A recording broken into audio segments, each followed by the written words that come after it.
All right, my friends, welcome back into episode 232 of the Leaning Into Leadership podcast. Man, I'm really excited about this one. I am stoked to just spend a little one-on-one time with you today. Yeah, that's right. No guest this week. It's just you and me. And we're going to talk about something that is absolutely foundational to everything we do as leaders, and that's school culture. Now, if you've been with me for a while, if you've been listening to the show, ever heard me speak, worked alongside me, any of those things, you know that I believe culture is not just something we hang on the wall or talk about in our staff meetings. To me, school culture is so much more than that. It's the way people feel when they come into the school. It's the traditions. It's the practices. It's the routines that we have. It's the purpose that we pour into the work that we do. To me, school culture is the look on kids' faces in the building. It's the energy you feel when you're in the hallways. It's the conversations teachers have in the teachers' lounge. It's what you see with teaching and learning in your classrooms. All of those things. It's the way parents talk about your school in the community. All of those things are parts of school culture. And here's the big kicker. We, as the school leaders, we get to carry the ball. We're the quarterback. Everybody in our school is part of the team. But when it comes to school culture, we're the quarterback. Everything we do, all of our actions, day to day, choices, decisions, our presence, everything we do either strengthens or weakens school culture. So yeah, we're the ball carrier when it comes to school culture. And that's what I really want to get into today. I want to talk about all of these elements of school culture. I've got 6 very specific things I want to talk about, but I want to also talk about how does the school leader really impact those things. Well, let me start with a story. I want to take you back to the early days of my high school principalship. I really struggled in my first year or two. Those of you who've listened for a long time, you know this story. But let's just say I was Captain Chaos. I was the guy who just thought they had to be in the middle of everything. And when you try to do everything, you are the master of everything, master of ceremonies, and unfortunately, you're not working on the work you need to be doing. I absolutely was not paying attention to my school's culture at that time. I was just trying to be a superhero. At a point in time, when I was fortunate enough to work with my leadership coach, I remember him asking me, and again, this is a story many of you have heard, but the first time that my coach came to my building, he asked me at a point, he said, "Darrin, do you want to be a firefighter or do you want to be a leader? Because what I see you doing right now is just running around, just chasing from one thing to the next. And you're not focused on what really matters." And he went on to talk to me about what he felt mattered in school leadership. And he challenged me to identify for myself, not what he felt mattered, but what I felt mattered. And it took some time, but over time, I was able to really dial it in.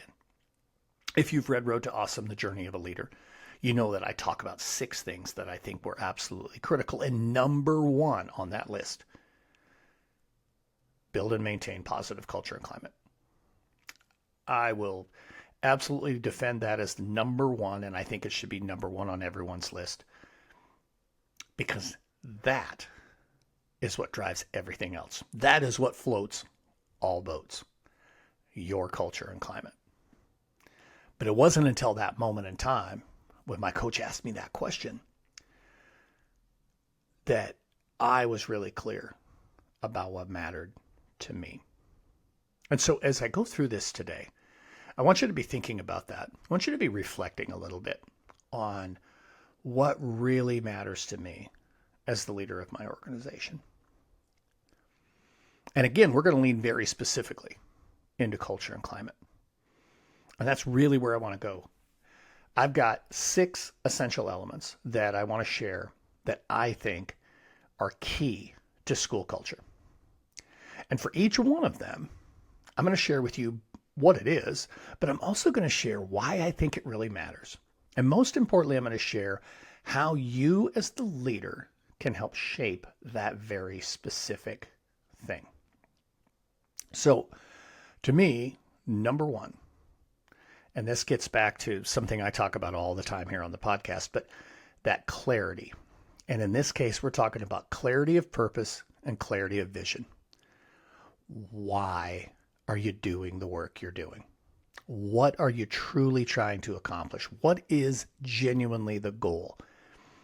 More importantly, what is the vision that you have for your facility, for your building, for your campus? You know, I think about this often.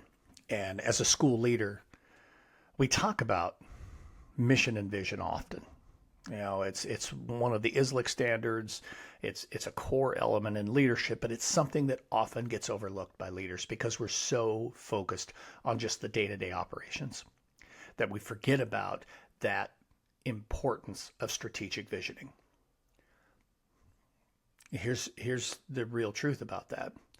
It's not about the mission and vision that goes in your strategic plan. Those things are important. I'm talking about here's where I see us. This is what I think is possible this year.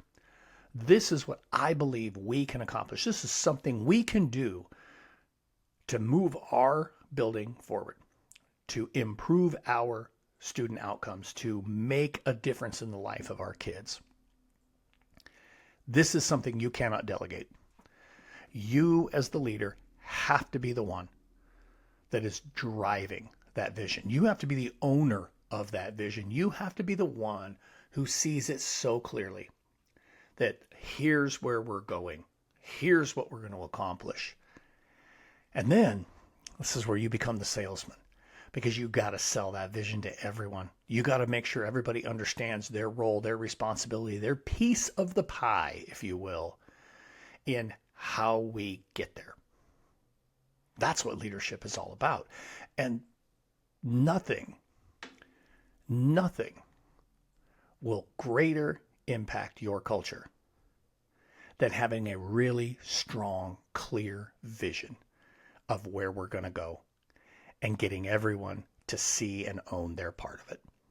Man, you get everybody pulling on the same end of the rope, everybody who understands what the goal is and what we're trying to accomplish. It is incredible what happens, and what a driver that is for your school culture and your climate.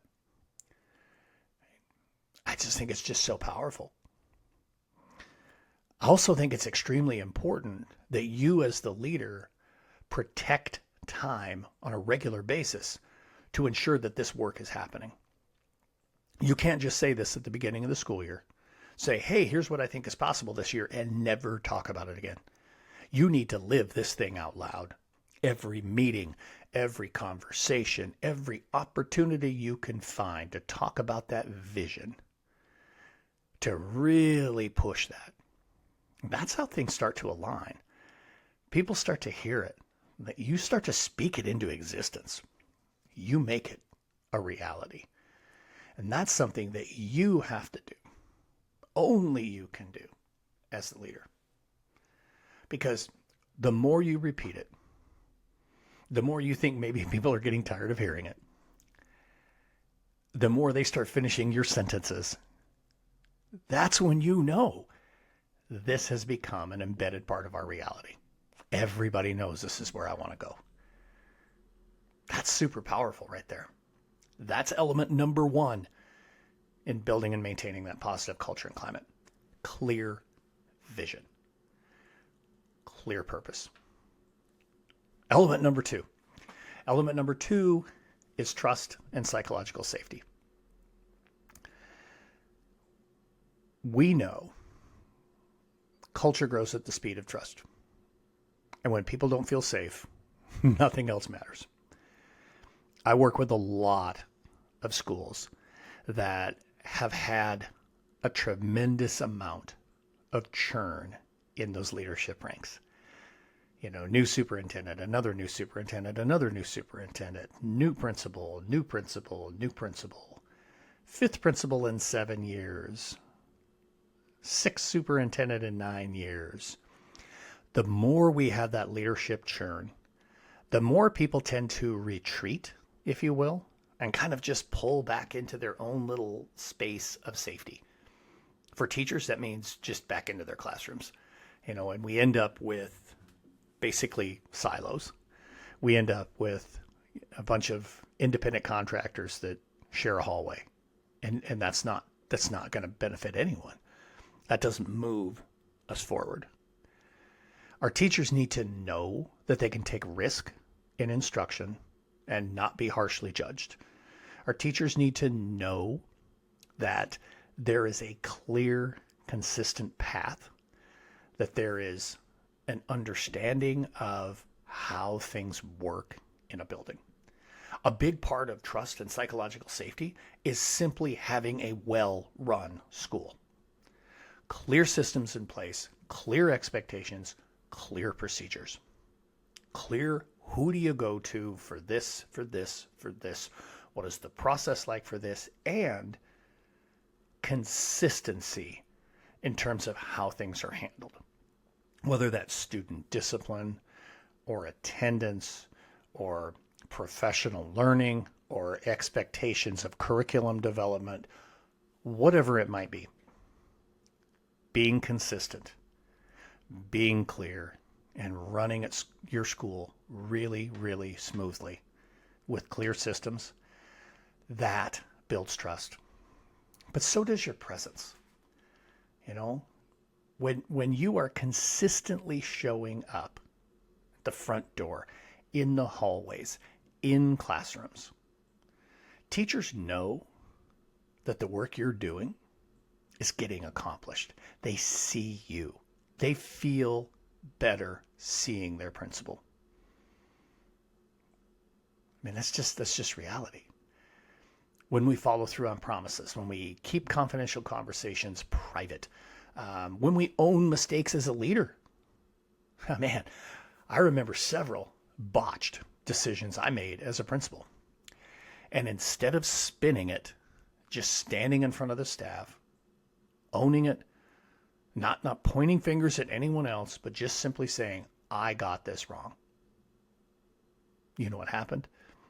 People thanked me. I had a teacher come up in tears after one specific incident that I apologized to the entire staff. And she said, you know, I've never had a leader apologize. Thank you. That vulnerability deepens trust and it creates safety. We want our people to feel like they're seen, heard, valued, and trusted, and they can't if they're not in a space where they feel psychologically safe. But now flip that over.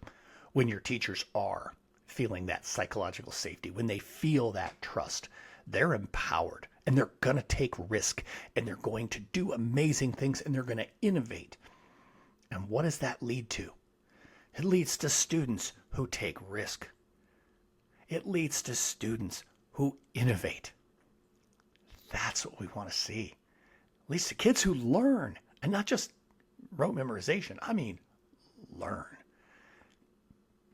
Trust and psychological safety, folks. It's absolutely essential. Third, relationships. A sense of belonging. It's the heartbeat of your school culture. You know, people don't excel in environments where they're invisible. They really thrive when they feel connected, when they know they belong. Again, seen, heard, valued, trusted. For leaders, a big part of that is, again, being visible. Don't hide in your office. It means knowing people's names. It means greeting kids at the door. You know, having conversations with them, having fun with them. Just have fun with your kids. You know, we see it all the time Instagram, TikTok. These principals who are using their hallway cameras to capture them high-fiving kids and hugging kids and playing and enjoying time with kids. You get to work with kids. Go enjoy it. Go enjoy it. I had one year, I think it was right around the time when the front-facing camera on cell phones started to be a thing, when the selfie started to be a thing. I probably was a part of, I don't even know, 1,000 selfies that year. We called it the year of the selfie. We had so much fun together. My kids knew they were seen, heard, valued, and trusted. But the same was true for my staff. To me, that's what it's really all about. You got to lean in and build those relationships. No significant learning ever happens without a significant relationship. We know that. But it's also about you as a team. You as the leaders, adults in the building. One of my favorite memories as a building administrator was when I started taking my leadership team on a retreat to just get away, to leave the building behind and to really work to build those relationships between us. You see, it wasn't just about me building relationships with each of them. They needed to build relationships with each other, and I wasn't thinking about that.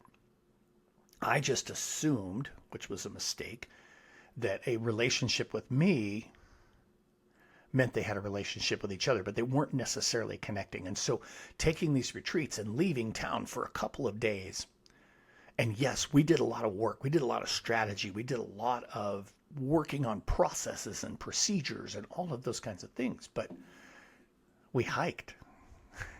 We ate meals together. We sat on the edge of the pool with our feet in the pool and just got to know each other. That experience really bonded us together. And when we got back to school, our sense of belonging, I think, really leaked out into the school. It was palpable how tight we were as a team. And I remember just all year long, I just kept saying, I love my team. I love my team. My admin assistant, at the end of the year, I came into my office and there's a wrapped present on my desk, and inside was a picture in a frame of me and the team. And engraved on the frame was, I love my team. And relationships and belonging are huge. One of the schools I work with right now, a very large high school, very large leadership team, their number one thing this year, this is what we believe is possible, is really building adult connectedness within the school. They want everybody to feel seen, heard, valued, and trusted on their campus. And they're focusing first and foremost on the adults, because they know if they do that with the adults will do that with the kids. Next up, celebration and recognition. Yes, absolutely. This is a big part of it. We have got to make sure that we are celebrating the things we want to see. When we celebrate, we tell everybody what we value. Because whatever we're celebrating, clearly, that's important to us. If the only things that we recognize are test scores or athletic trophies, we got to think about the message that that's sending. Culture grows when we really celebrate effort, growth, the daily wins, the things that often go unnoticed. Leaders don't need to have these big elaborate ceremonies either. As a leader, sometimes it's just that simple handwritten note. It's that quick conversation in passing in the hallway where you just acknowledge somebody for what they did. And maybe it's a quick shout out in a staff meeting, or stopping a student in the hallway and saying, hey, I heard about how hard you worked on that project, and I'm proud of you. The more celebration we can do, the more we can shine light on the good and reinforce the values of the things that we want to see and spread some joy. Man, that's just amazing. That moves the needle. One of my favorite celebrations that we would do during my time as a high school administrator was recognizing any of our students who had raised their GPA by 0.5 or more. It's hard to get a 4.0 and it's hard to get a 3.5. And we recognize those kids too. But a kid that moves a 1.7 to a 2.2 in most schools doesn't get recognized. But we made sure that we recognize those kids too, because we want to put that value on growth. We want to celebrate the kid who said, you know what, I'm going to turn it around this year. I love doing those celebrations. And I think the more we find ways to recognize, reward, and reinforce the things we want to see, man, that quickly could become the DNA of your school. It also becomes very quickly the things people talk about. The more you celebrate, the more people share those kinds of things. And that's powerful. The fifth one I've alluded to already, but I'm going to go a little deeper here. Number 5 is consistency of expectations and accountability.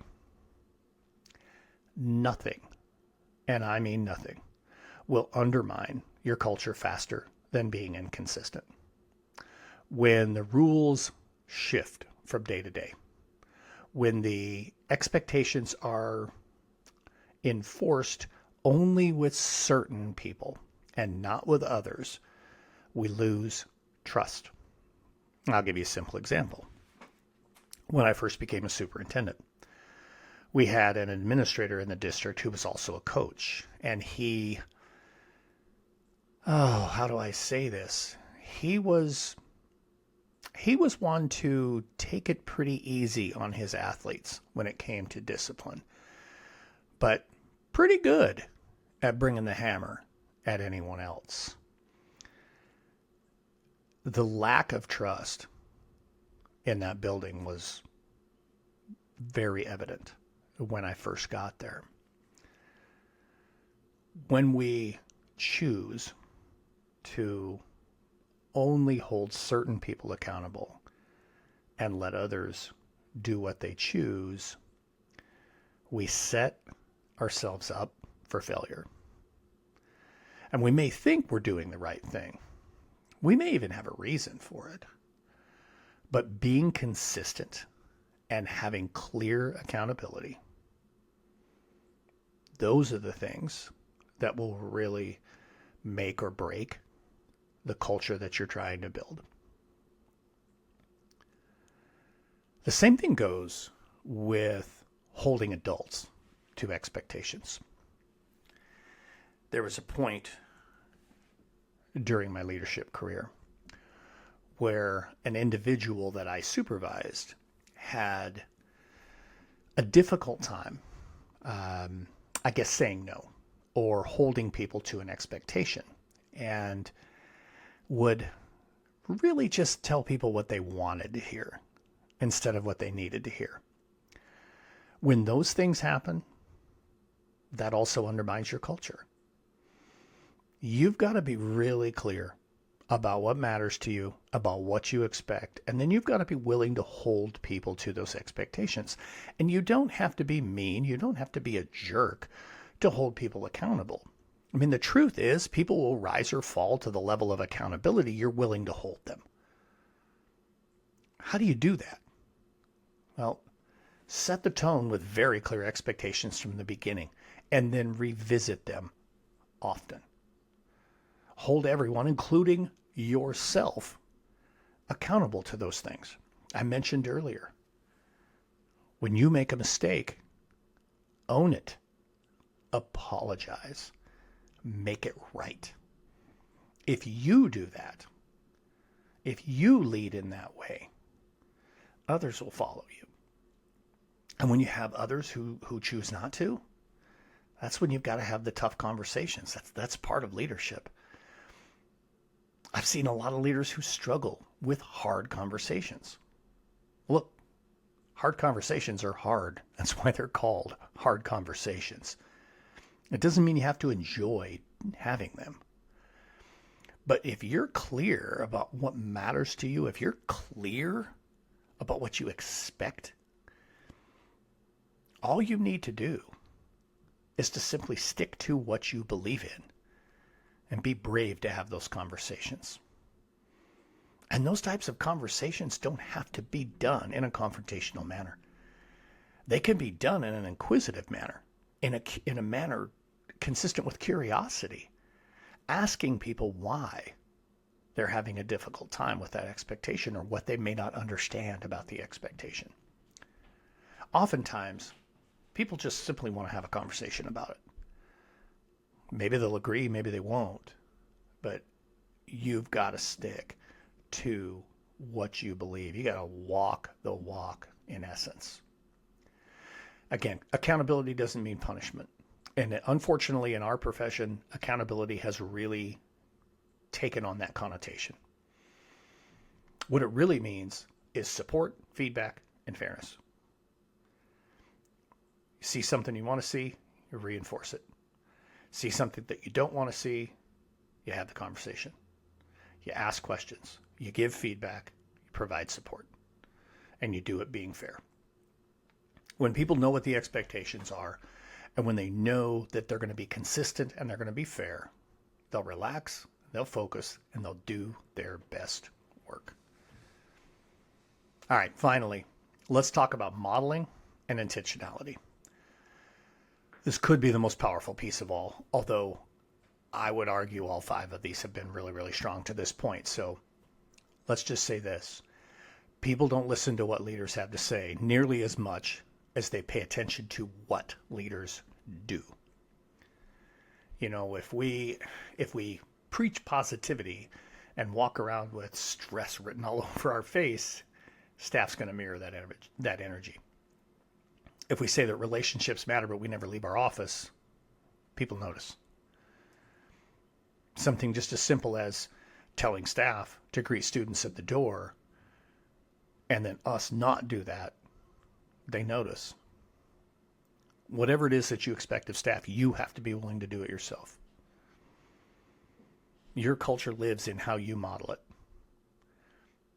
Be really intentional about how you spend your time. Be really intentional about how you show up, and be really intentional about the tone that you use, because that sends a very powerful, powerful signal. Leaders who model curiosity, leaders who model resilience, and leaders who model hope, even in the hardest times, are the ones that others will follow. Your behavior, your presence, the energy you bring, that is the most consistent message you can send out as far as what really matters in our school.